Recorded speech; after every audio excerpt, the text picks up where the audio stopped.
Okay, this is our forecast by turns and water usage sheet. I want to take just a minute and kind of get familiar with this sheet. But before we do that, some of the things that this sheet is good for is backing into water usage. If we're looking to purchase a laundromat, we want to look at their water bill and we want to project turns and vend price and get to we can see how much revenue they're generating off of that same water usage.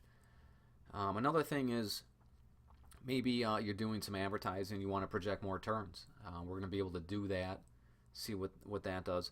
Maybe you want to raise or lower your vend price. Hopefully you want to raise your prices, but we'll be able to see if you raise any washer by a quarter, what that does at your current turns or your projected turns, what that does to your revenue on a daily, monthly, and annual basis.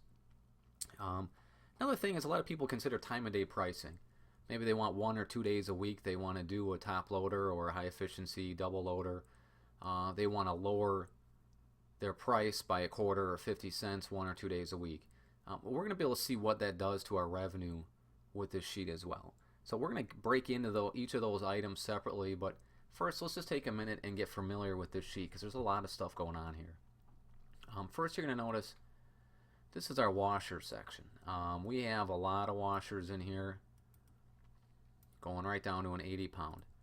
You can change any of these variables. So if I wanted this to be a 30 pound, I can I can go right over where it said top loader and I could put 30 pound there. If you make a mistake, you can just hit this undo button, boom, it goes right back to top loaders. You can tab over through the fields. This is where we're going to enter how many washers we have. This is where we're going to enter the vend price of that washer and how many turns per day we're projecting. We're going to enter here how many gallons this washer uses per use.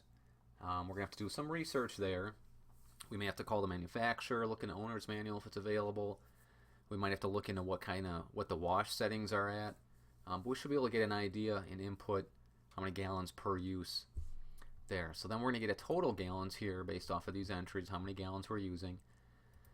And here we can enter how many days we're at a specific price. So this is where we would, if we had time of day pricing, we would enter, if it's 1 day a week, we would enter, it's 4 days in a month.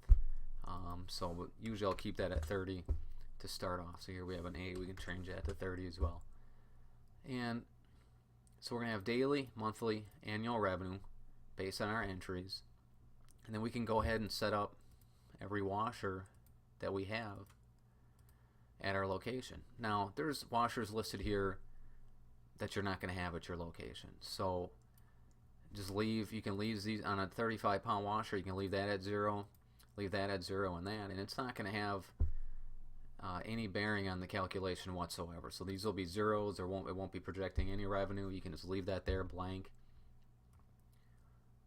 And it's there if you need it. If you wanted to add a 35 pound washer, you have that entry. So next box below it is dryers. We put 3 different types of dryers, a 30 pound, a 50 pound, and an 80 pound. This could be a single dryer, it could be a stack dryer. When you put in the number of dryers, you're putting in how many pockets you have. So if you have 1 stack dryer, you have 2 dryer pockets. So we would enter 2 in this field. The vending price in a lot of situations, especially in a cash store, we're going to be at a quarter for a vend price. And then here we're going to project how many turns or how many quarters they have to put in. If 1 quarter is 10 minutes, then 3 quarters would be 30 minutes or 3 turns. So then we're going to take a look at what that does to our daily total, monthly, and annual. I should also mention here that the minutes for the dryers, this is for information only. A lot of times I'm looking at different scenarios or I'm looking at different laundromats for sale, and one might have 8-minute dryers, one might have 6-minute dryers, and I'm just going to put that in there. I'm going to print that sheet and write which store I'm talking about on there. So we also have dryer to washer percentage, which we're going to discuss that later. What percentage of your dryer sales compared to your washer. Here we have water usage. We can enter in this column what month it is, if it's the first, second, third month, which doesn't have any bearing on the calculation, but that's for information purposes.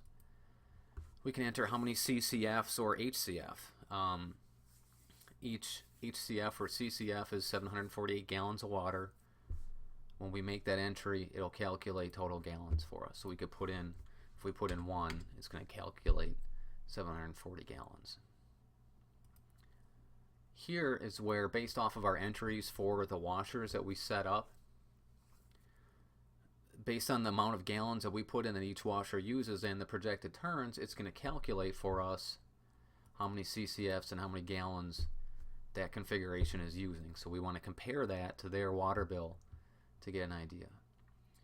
Okay, then we're going to have a total washer income here for monthly and annual, dryer monthly and annual there, and then we'll have a total of both washer and dryer for months and a total for annual income in that box there. So that's just kind of a quick overview of this sheet, and in our next segments we're going to discuss how to use it for different scenarios.